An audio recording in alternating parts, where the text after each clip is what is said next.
know a lot of people, actually myself, had some moments of, like, I need to prove myself. I need to prove that female can do male job, female can lead.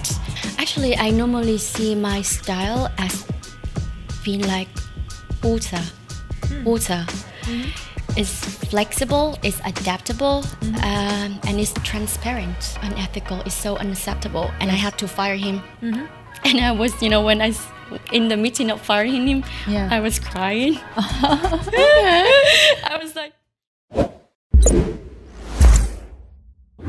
Hello everybody, welcome back to Vietnam Rising Podcast. Today's show is going to be a special and a very historical moment for us because do you know that we have never had a female guest before?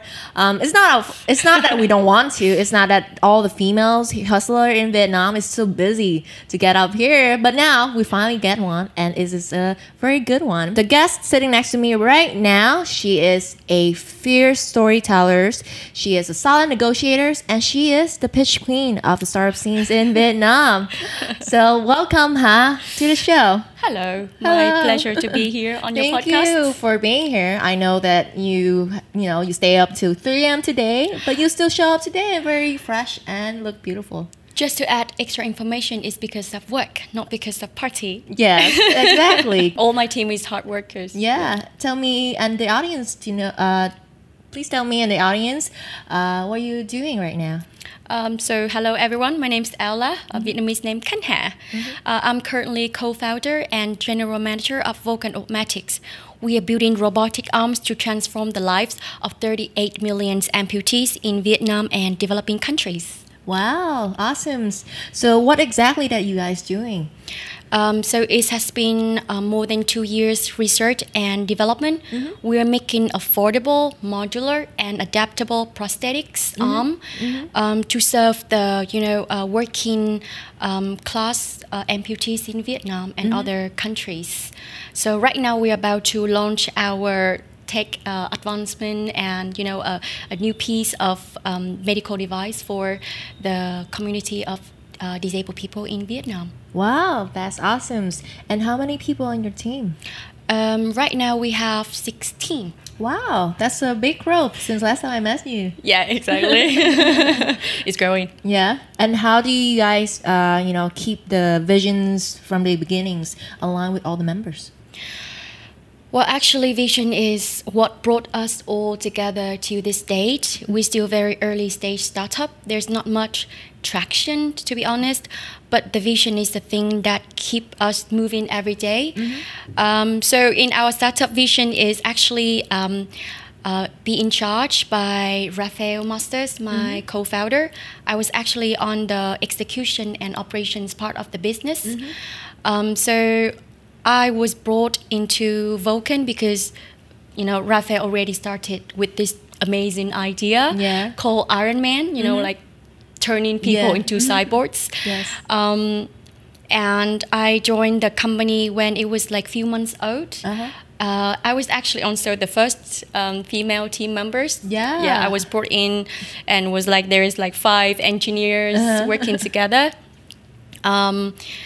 But we all, like so aligned and passionate about the vision. And right now with a team of 16 people, we're still, burning with, passion and, the desire to transform humans into cyborgs every day. That's exciting future for you guys. Do you feel like your participant as a female has been a change or a improvement to the team?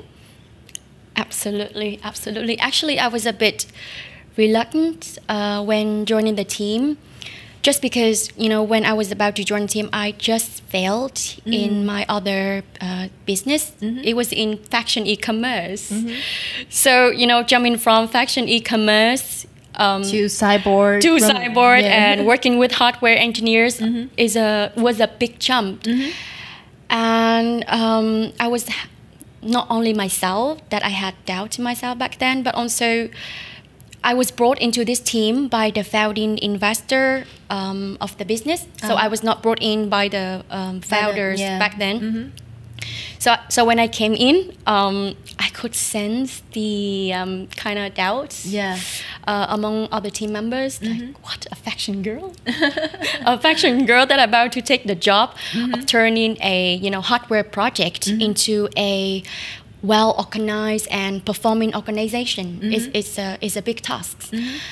So I was a bit terrified back then. Also, was so excited with the vision, but at the same time was kind of doubtful. It's something that's very out of your comfort zone at all. Absolutely, absolutely. So I was, regardless these feelings, and also seeing that people had the same feeling towards me, I just focused on just find where I can add the maximum values into the team. I know a lot of people, actually myself, had some moments of like, I need to prove myself. I need to prove that female can do male job, female can lead, female can also do hardware. But do you feel like you need to prove that? No, because actually we need to focus on our advantage, our strength. Yes. Not trying to prove that, oh, I'm not being, weak, or I'm not being not great in this area. Yeah. But actually trying to find where in the same organization you can add the most value. So back then, because I kind of switched my mindset into not proving myself. Yeah. But trying to offer the best value and see if I can actually deliver value to the organization. So then I figure out that I can actually turn this vision into something that practical. I figure out there's a gap between technology and the market, the technology that we were developing and the market, the gap between what we are developing and the actual need of the user. And I figure out like how to bring in more talents into the team. This is hardware startup, but it's not just about hardware. We need medical expert, we need prosthetics expert. And we need partners to strengthen our business ecosystem. Yes. So that's what I focus on. Not trying to prove that, oh, I can do coding, I can do electronics, that kind of stuff. So yeah. And all of that values that you bring into the team is very good. And how do you know those are the things that your team need? And how do you convince them that those are the things that they need? Good questions. Actually, early days, there were so many meetings, R&D meetings, that I was clueless. I was like, what are they talking about? Like, to me, they're talking 01, 01, 01.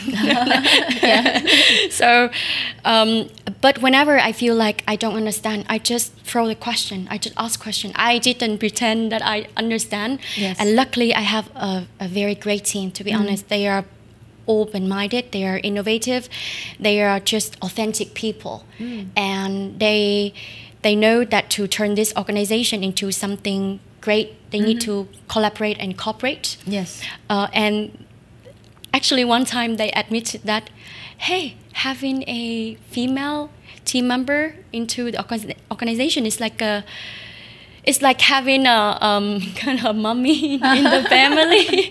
Like a mother hen? A mother, yes, someone who actually nurture and take care of the team. When the guys work together, they just focus on the task at hand. They don't focus on how the other one is feeling. Yeah. What's the gap between communication between each other? How's actually the users feeling? They just focus on how is the hand working? How is it functioning? They don't ask, how do you feel about, using the hand. Yeah. So I focus on what a female normally is good at is the feeling and the connection between people, the relationship between the people. And that actually brought everyone together, brought the outsider into the organization. So yeah, the only way to earn the respect and the trusts from your clients or your team members or partners for yourself is actually delivering the value. Yes. I absolutely agree with you. And what is the leadership style that you have formed since day one with the team? What are their like the styles? Yeah, like the feelings. I understand that you are bringing the feelings or the empathy values to the team a lot. But like, how do you tell them, or how do you convince to them, or how do you show them that these are the things that they should try? Because if for example, if it's a team that has been working for a long time together, they are tight, and there's a new member coming in, then how do they start listening to that new member? Actually, I normally see my style as being like water. It's flexible, it's adaptable, and it's transparent. You know, as a female, one of or like myself, I focus on being flexible and being able to evolve my style depending on the individuals that I work with, or the situations that I have to tackle. I can be super soft and gentle and calm at times, or I can be super tough and aggressive when I need to. So that was the lesson that I learned in the first 1 year being at the team, because at first I applied the soft and gentle, so that, you know, to develop relationship with all the team, to listen more, to understand more, to figure out what's going on. But when I know what's going on, then I need to actually take action and, you know, organize stuff in the company, and when there's change needed to be done in the organization, you cannot go too soft. Sometimes you need to make very firm and tough decisions so that the team can, you know, follow and tackle and, you know, grow together. Yeah, I agree. Sometimes there are tough decisions that maybe only you would understand the moment that it needs to be done. But then, you know, the membership, sometimes if they are, you know, rebellious, if they hear the idea and they don't think that you're serious about it, they could just not listen, right? So it's important to be firm on your decisions and make sure that your team respects you and the decisions to follow, even if they are not agreeing on it. Actually, it just recalled me one really, like one of the first, it's still very memorable for me right now, one of the moments about leadership. Is when I first fired a team member. Oh, how was it? Is that the first time ever you fire someone? Literally, yeah. The first time ever. So like I said, you need to be soft and gentle and calm, but at the same time, you set clear boundary, what is acceptable and what is not. And once someone crosses the boundary, it's, you know, it's a no-no. And one of our values in the business, in the company, is trust and integrity, you know, like authenticity. And there's one time that one of the member actually, you know, purposefully, intentionally slow down the team, like trying to exchange false designs to the other team members so that the other guy cannot work or perform or finish his tasks just because there's some personal problem. And when we figure that out, it's just unacceptable. And if, you know, if I was just so, you know, emotional or being so empathic, I would just, you know, give him another chance. But this is just unethical. It's so unacceptable, and I had to fire him. And I was, you know, when in the meeting of firing him, I was crying. I was like, and because of this, so after briefing the situation, because of this, I have to let you go. And I was like... So you were crying because you feel bad for him, or you crying because, you know, it's been a hurtful feeling that he did that to your team? It's everything. It's like, you know, when I grow my team, I always give them the space, the opportunities, always coaching, mentoring. Do you feel like you get like betrayed? A little bit. Yes, I feel like I give you all the trust. I give you everything you need to grow and develop as a person in the team, and now you just, you know, go the opposite. So it's really hurting, and it's really sad at the same time that I need to set clear boundary. So it was painful. So I was crying a little bit. Did other members understand about it? They know that it was really a tough decision for us to do that.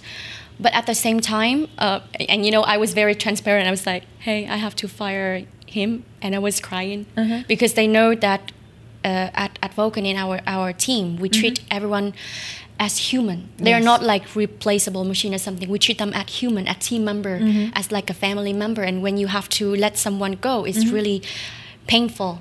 So everyone understand that and understand how much trust we put into them. and how at the same time. If it's wrong, then we cannot accept it.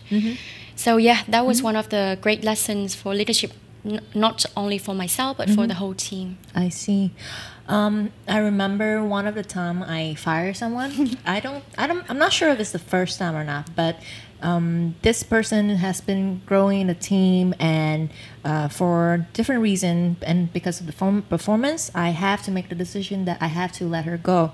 And I remember I let her go, and she was acceptable about it. She was like, okay, sure, and we will leave on good terms. But later on, one of our other team member came to me and was telling me that why am I being so ruthless about making that decisions. And yeah, it's kind of like a pain or a baggage that you have to hold when you letting go of someone else. People think that you're making the decisions are very ruthless, but yeah, it's something just needs to be done. But how did you feel about it? Of course, I feel disappointed, right? Because I as like you, I also treat her as a family member, and for me, I hire a lot of like young new people where I can really help to teach them. I have to help to grow them, and when I feel like they are not teachable, then I have to let them go. And it's the decisions that I feel okay with it because I have tried my best on my side. So if someone is not meeting me in the middle of the way, then I have to let go. Yeah, so for me, I don't feel regret about it, but I do learn big lessons on how do I handle it better. And it makes me question that if like someone else like in the same positions, do they get other people come and say that your decision is so wrong? You're asking my like have you done any decisions that makes people like you're doing it wrong, and then they try to convince you otherwise? Actually, we just went through a very tough week. Like I would say it's the toughest week in the last 2 years with us, because we just had 2 members living at the same time. Oh wow! Like not at the same time, but like 2 days gap. And the first member who left was actually a very talented person. Like he was actually the one who came to me who approached me in a event that I was the speaker, and then he was like, "Oh, your startup is amazing. I want to join you. I want to join the vision." Yes. So he came in with a very good, purpose and attitude. He was so talented, but at the same time, through our 4 months together, we know that some young talented individuals are very stubborn. Like they would not listen to the others. They would try to prove them right, or even though they know that they are wrong, they just cannot admit it. And he was one of those that were so talented, but at the same time, he would not admit that he's wrong, or in this case, he admit that he's wrong, but he said he would not fix it. So it's an ego problem. It's an ego problem. And we figure out that with this kind of mentality in the team, it's really hard to coach and turn him into a leader. But we did try to give him opportunity and space to grow, but he just rejected it. And he said that I will leave. I'll go. Tomorrow is my last working day. Wow. And it was so painful for us because we thought that it would be coachable. He would be coachable. But then he just left and refused an opportunity to learn from the experience and the mistake. So when he left, every team member, because he also a good one and an influential one, so when he left, every team member was questioning our decision. It's like, why did you let him go? Or like, did you force him to leave? Like, they didn't think that it was his decision to leave. And our lesson is, like when someone in the team left, we need to make it clear and transparent as much as possible to the team that this is the decision from both sides. It's never been from one side unless they, really did a bad thing in the team. So yeah, and after we so that's what the last week was like.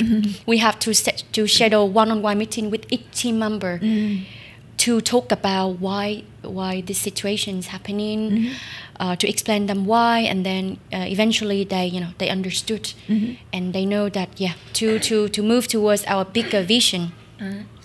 Do you feel like for example, if your team is bigger, for say it's like a 50 people, 50, okay, and then you can't do one-on-one meeting with everybody on this particular decisions, then how do you make sure that the message is passed by?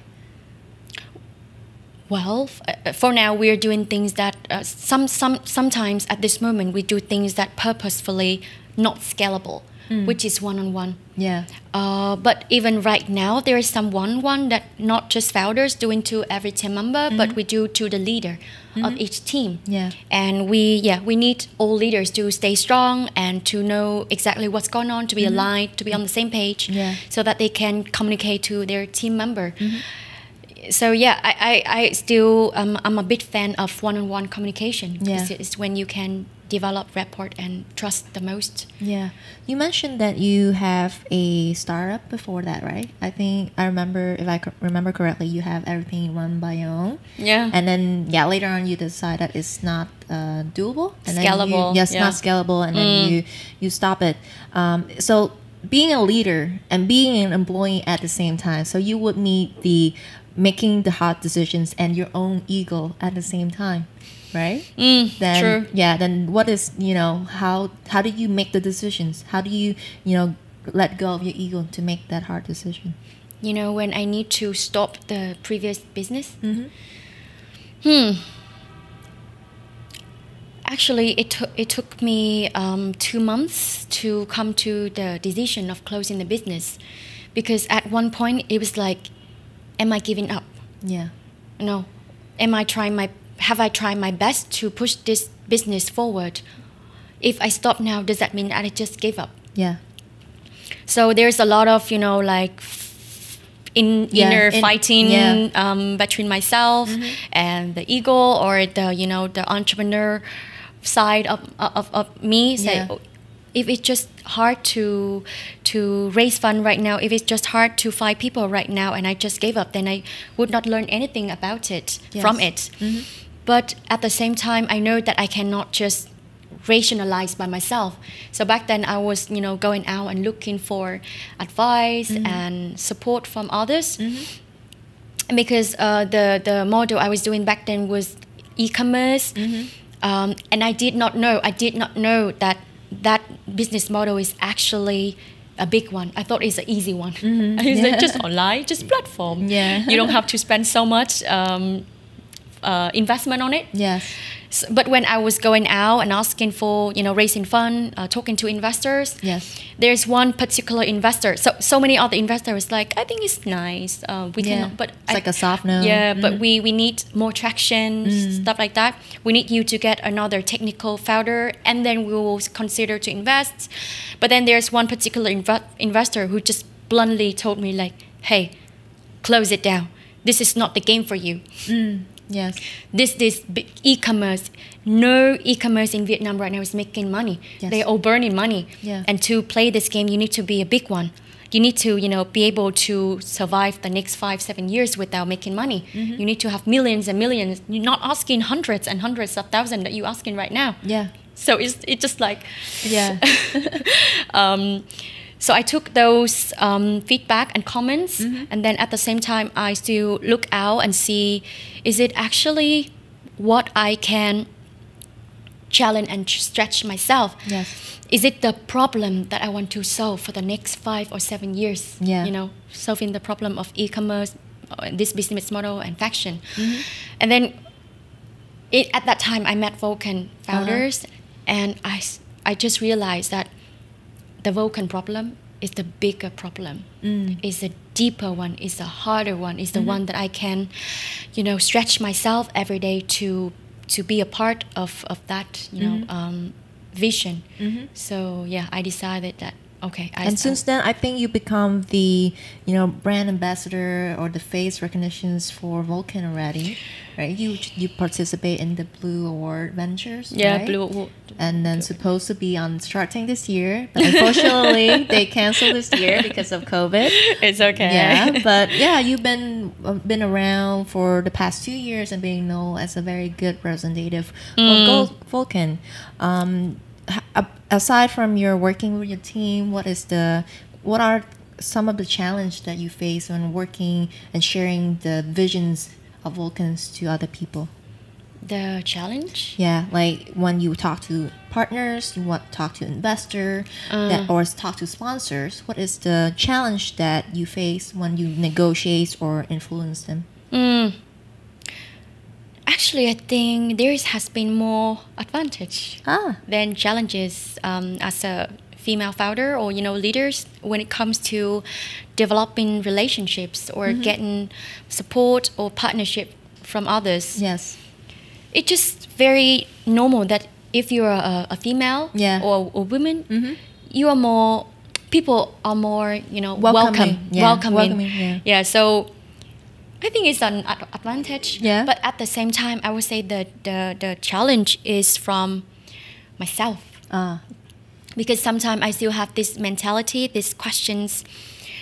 I think it's quite stupid, but just sometimes there's some, I really want to develop relationship or support or to connect with some people. And if it's happened to be a male, to be a successful CEO, a male in his late 40s, 50s, I just instantly have this feeling of, if just people see in this young female talking one-on-one with some guy in some cafe shop or some beer garden or somewhere that we normally have just hang out and do business, what would people think? What's their assumptions? I just have this like stupid question in my mind.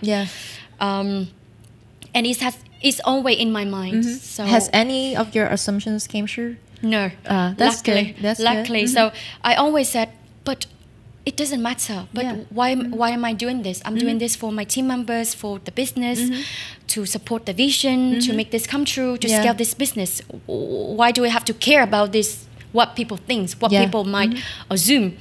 So it's actually just. Do you feel like it's because you have to try harder and work harder to earn the respect of people? Because even in one-on-one relationships between people, right? Maybe female have a more challenge to earn respect from someone as a platonic relationship or partnerships or just normal friendship. Sometimes you have to go through, she looks very beautiful, so I like her because of her appearance first. And then after that, you can show them that you are smart and beautiful. Then they will become, I like her. But maybe I'm kind of interested in her in another not platonic ways as well. And then afterward, it will become, okay, I see that she is a very strong person and she is very, focused on her goals. So I respect her and I will work with her. Do you ever have feelings that kind of challenge come into your business? Probably I would be curious to hear this from your side first. Because you're such a beautiful and young and very talented one. Well, I also work in a very male-dominated industry and work in tech, right? I do work in tech too, but more of a logistics side. Okay. So it's a more traditional industry, and people would. So in logistics, people expect that you have to go drinks to make a deal. So it's a norm in the industry that you have to go to drinks between partners, between clients, between potentials, partnerships, just to force, to build a relationship before anything happens. And, because alcohol and a lot of things happen on the dining tables, so there's a lot of, challenge. Like people, for example, if I come into a networking event, which for logistic, which is drinking, right? We would go there. It's like a private table of maybe 5 or 7 people. I would be one or maybe two one of the two women in the table, and I'm new to the table, then the people in the table will test you first. Of course, they are the old crew. They will test the new member, but the way they test us is gonna be a little bit different from testing another male. What? Yeah. What is that? Well, they would try to flirt. Oh no. Yeah, they try to flirt. They try to, asking private questions like, "Are you single or not?" Oh. I've learned it a hard way God. that if someone asks me during a business meeting or during some kind of business setting that, "Are you single or not?" I should say that I'm being with someone or I'm married already. Oh, I shouldn't say single. No, so if like 5 people, Even if you're single. yes. Well, if you're five, there are 5 people in the group, and Yeah. one guy asks you if you're single or not, you just say yes. No, sorry. You should no, sorry. You should say that you're not single. I see. Because like 80% of 80% chance that guy will text you afterward and asking for a date. Okay, Yeah. I see. Yeah, that's what I usually encounter. Of course now, because I've been so much of it, so it's like so after they do that, right? If I try to redirect them into a business more focused, and I have to really show myself that I'm very focused and I just want to be here for work, for the business purpose, then eventually I will earn the respect from them. But it's a long way for me. It's not like, oh, I see you and I respect you. It's like, I see you and you have to prove me in the next 2-3 meetings before I can totally work with you. That's what I got from doing logistics particularly. Probably, I think I will encounter this kind of situation. The reason why I haven't right now is, first of all, we haven't actually got into the kind of selling, aggressive business development in our company yet. Right now, we still partnership and not selling. Yeah. And we are in medical. Yes. We need to work a lot with clinics and hospitals. And I heard like from that when you deal with hospital, when you have to sell to the hospital, you need to work with directors and stuff. They might ask you to come for some drinking, and then we'll talk business. Yes. And I'm actually I have you mentally prepared to handle it? If someone do that to you, someone that you're going to meet as a potential partner, they want to get your robotic arms into the hospital for the and then he's a powerful person. And then he, after the meeting, he was like, "Hey, do you want to go coffee?" What do you say? I think I mentally prepare for it, but at the same time, I believe that there's always ways to get around to do the business. Yeah. And one of my actually goal is to influence how people do business in medical industry. Because if you just follow the traditional ways and you just kind of obey with the flow. Yeah, go with the flow. It's gonna be things will never be changed. So not only myself, but my co-founder, we're so reinforcement in terms of integrity and doing business with ethicals. Yeah. So we're actually designing a way of dealing with business in a better way. So actually we know that normally people can do this kind of tricks to you or kind of be super powerful to you because you're not desirable enough to them. Yeah. So that's why from early days we decided that we were not dealing with hospitals first. We'll dealing with clinics, which is smaller private business partners.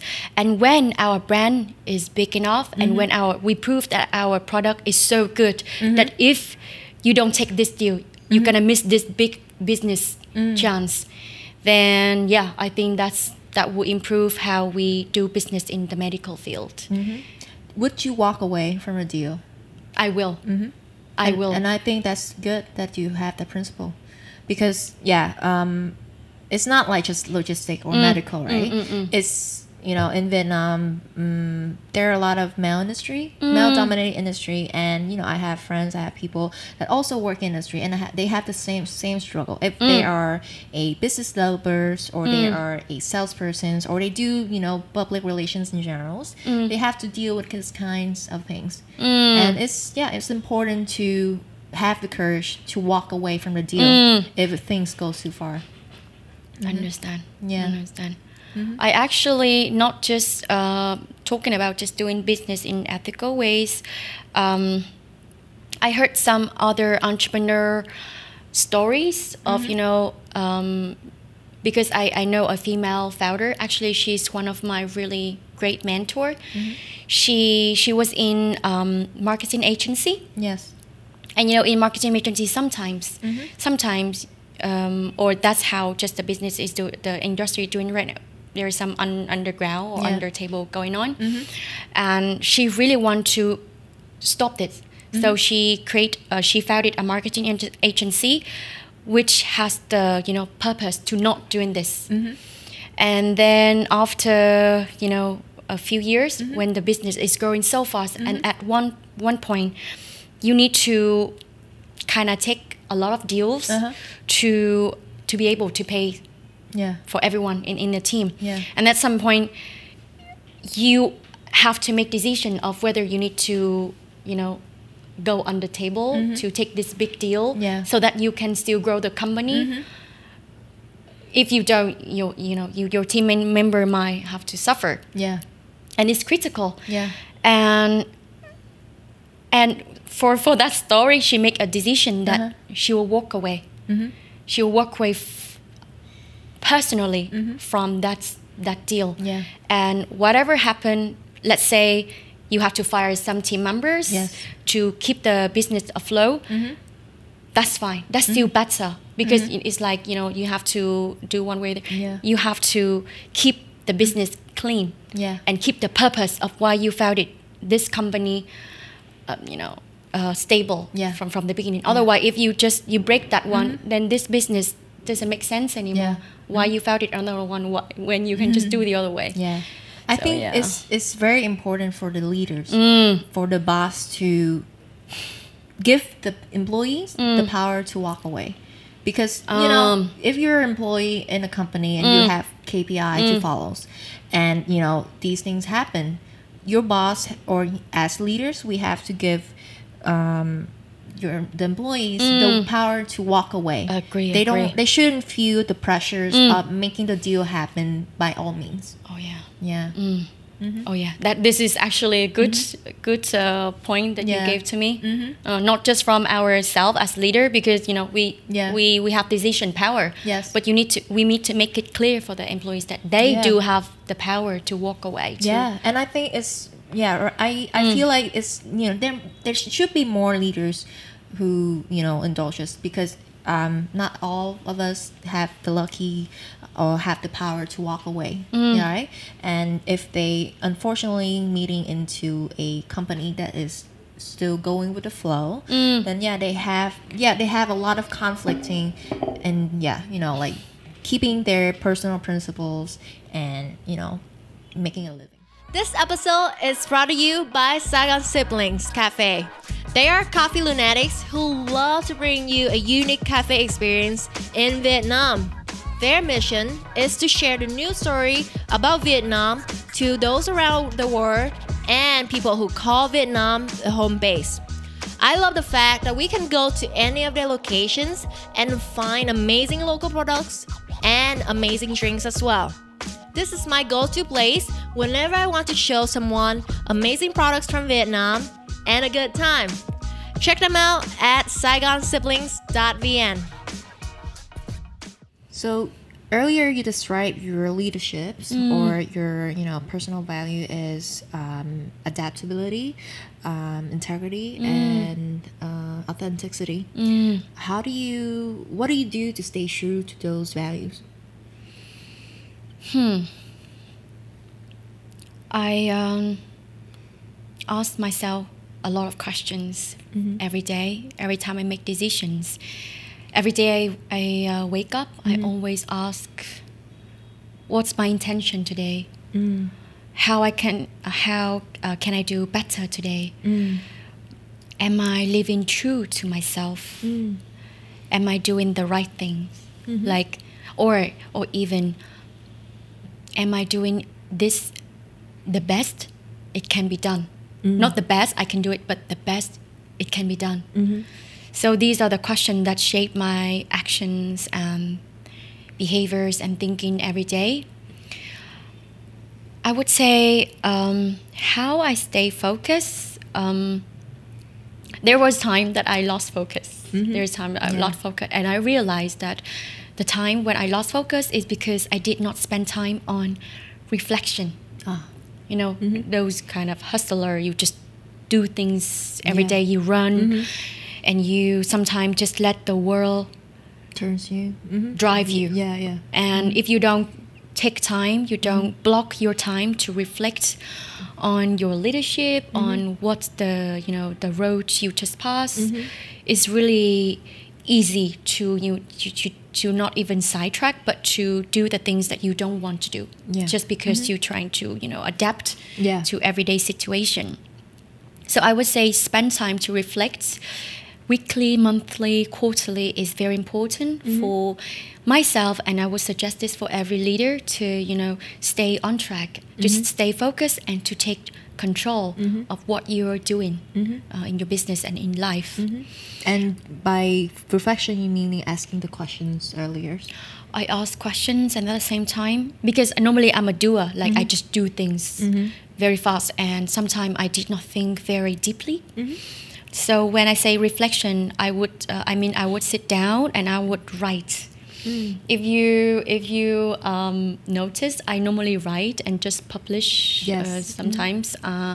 So writing helped me slow down my thinking, organize my thoughts, and just note down what's going on. Writing was one of the tools that I used to help me stay focused on my goal these days. Yeah, that's awesome. How about you? Well, the questions that I ask myself, the questions I ask myself every day would probably, am I good enough?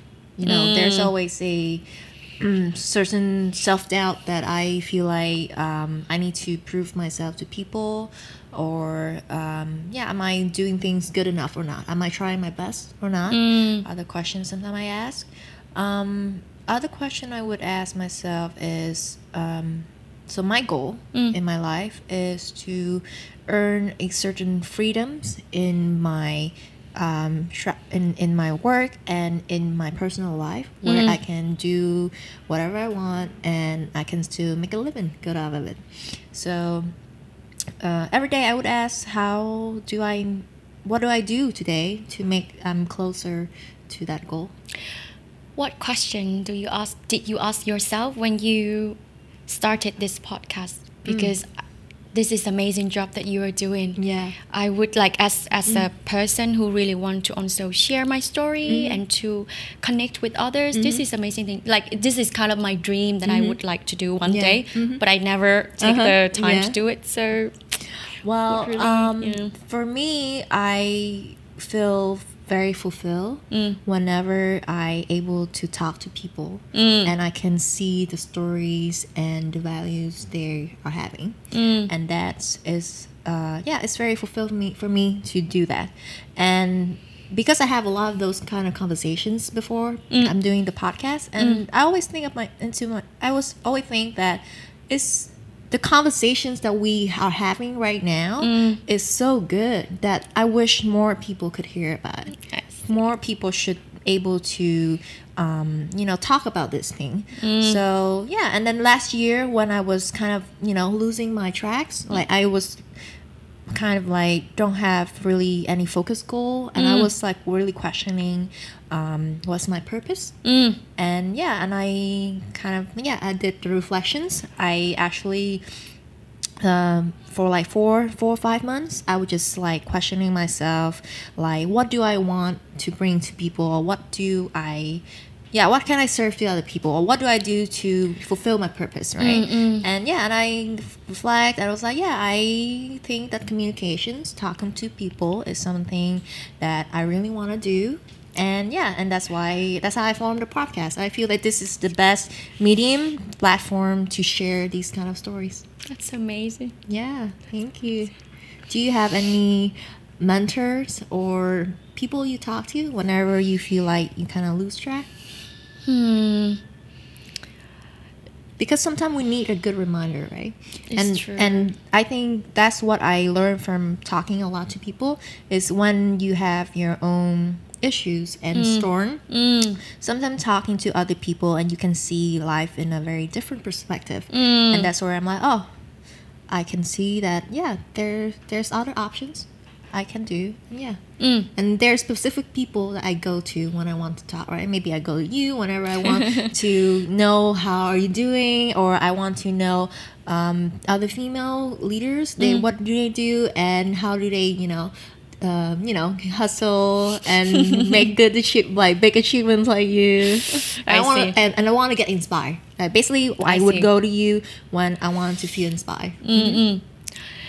There were a lot of times that I have problems. Normally, when I want to reflect or to stay focused, I believe that we're the master of our problems. So I would try to sit down and reflect and just figure out what the problem is first. Yeah.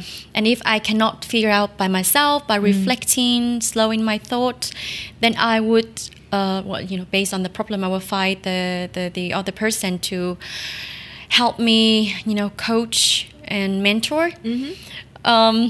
Funnily enough, my boyfriend is a good coach and very available anytime. Yes, that's the opt for having a significant other. Right? Yeah, luckily, because we are kind of on the same path of doing startups, entrepreneurship. So we normally share similar problems or problems that he already had experience sorting out before. But he would not, and also he would never try to give advice. It's quite dangerous to give advice. So he's a good coach. Normally he asks a loads of questions that help me just expand my thought and my perspective. So that's one. I also have another mentor. The founding investor of our company, like Huy Won Ton, she's actually the role model that I would really want to be someday. Like to be such a inspiring leader, to have freedom to explore the world, to make so much impact into so many company and startups and people at the same time. So these are the people that I would normally find when I have problem.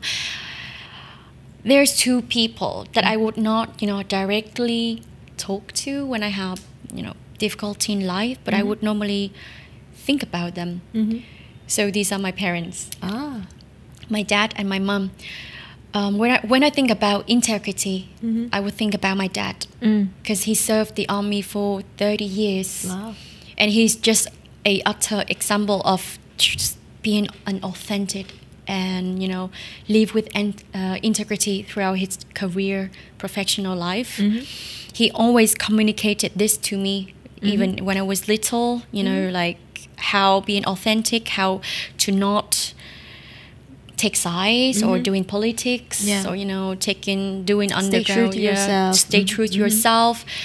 So he lived that value throughout his life, and I could see that. So when I do business, he was in politicals, army. But when I do business, I always think about him as an example of being integrity. And about my mom. So my parents divorced. My mom and I lived with my mom. So throughout my childhood, for 5-6 years, there's a lot of time that like my mom and I was so struggling, to have our lives. But I remember then she was she just stayed very positive and staying, she believed there's always a way to live the life on your own terms, even though you're so broke, you're so there's a lot of challenges in your life, but she's always deal with life with a very positive and empowering and in control kind of mindset that just empower me. So that's amazing. What is the biggest lessons that she's taught you? You deserve happiness. You deserve happiness as a woman.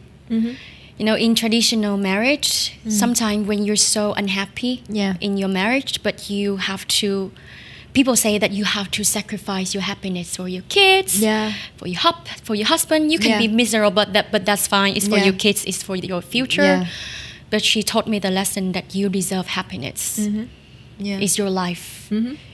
So when my mom divorced my dad, it's a huge drama in my province. It's a whole village. It's because people never know the term of divorcing. If you're unhappy, you have to stay in the marriage for your kids. But when she made that decision, it's the big one, and everyone was so disapproval about that. But as a kid, I believe that it was a good decision of mom, and till now I'm feeling so lucky and I'm thankful that she made that decision, and it just empowered me for how I live my life. Yeah, absolutely. So talking about my relationship with my mom and how she influenced my life, how I make decision, I'm so curious. Just a very not random, but I think would be relevant question. If you have a daughter, what would be the first kind of philosophy in life that you want to teach her? Well, I actually that's one of the questions that I usually ask myself too. Like, I think very far into the future, and I sometimes imagine if I have a child and what kind of values or what kind of lessons I should teach them so that they can be a good human being in general.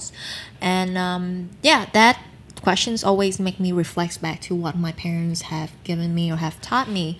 And I think the first lesson that I would let them, or I would teach them, is that everything is your decisions. Your life is your decisions. And you are responsible for it, but you can do whatever you want as long as it doesn't harm people, as long as it doesn't harm yourself and other people. Then you are free to do whatever you want. That's a lessons that I've learned from my parents, and I feel like I because of that I would be allowed to do whatever I want. But this is where right from now, for recently, I realized that they did a little bit trick for me. Is that you can do whatever you want, but within this, parameter. So one of the parameter for them for my career choice is that you can do whatever you want. So I was like, I want to be a writer. I want to be a doctor. I want to be a journalist. They support all, and they would let me experience it, right? Yeah. They would let me write the books or the story I want. They would help me publish this on internet. Oh, wow. Or if I want to design a website, because our company owns a coding team. Wow. So they would try to code it out, the website for me, just to visualize what I want to do. Wow. But one thing that they would never let me do is to be a model and an actress. They're like, you can do whatever you want except those two. And I'm like, okay, that's fair enough. I mean, I didn't realize why, but yeah, it does give me a very good directions to go. Framework. Yeah, a framework to go. But did you ever think about being a model and actress? Not really, because since 6, I was like, don't be a model, don't be an actress. I don't know why, but I'm like, sure. And I was never interested in that as well, because the way they taught me, they always like, my dad specifically always tell me, you can do whatever you want, but remember that you always have to help people, and by making yourself a good living, you can help a lot more people. You can help people in your family. You can help your employees, your team by, you know, support them a living. So all that is your responsibility in the community, and you should do that. You can do whatever you want to make that happen. As long as no models and actions, then that's good. So how about you? What will you teach your daughters? I think one of the first lessons would be about courage. I think everything you do in life, everything that is great that you want to do in life would require some level of courage. Actually, as a kid, you have a lot of courage. Yeah. You don't mind, you know, falling down or failing or, you know, making a lot of mistake. Yeah. But as we grow up, we are educated into To be more mindful. Yeah, to be more mindful, to be scared of people, how people see you. So it takes courage to make a lot of bold decisions and to live truth to yourself, not to the people around you. Yeah. So yeah, courage I think would be one of the lessons that I would just constantly teach her through various activity and work and how she lives with life every day. Yeah, and I think, well, with courage, why do people need courage, right? Because they're fears in life, and they are fear to failure or fear to, you know, receiving bad assumptions from people. But yeah, and I think courage would go along with, you know, living with your own fear, and then be comfortable with, you know, accepting the fear and go through it with it. And live the life on your own terms, not how people expect you. Yeah, and I think that is an absolutely beautiful note to close this end this episode with Ella. I think if you're enjoying it and you're listening to it till now, I hope that you find a lot of good values and lessons that we can take in from these conversations. So for people that want to connect with you, how do they reach you? Would be best to reach out through my email. So probably you can share my email address in the link of the podcast. Can you say that? Like Ella at wearevulcan.com. Okay, that's ELLA at We Are Vulcan. With Vulcan is VULCAN.com. Yes, that's correct. Yes. And again, thank you guys for tuning in for this episode. If you like this episode, please rate us, give a review on iTunes, and tell us what you think on our fan page, Vietnam Rising Podcast. And I'll see you in the next episode. See you Goodbye. around.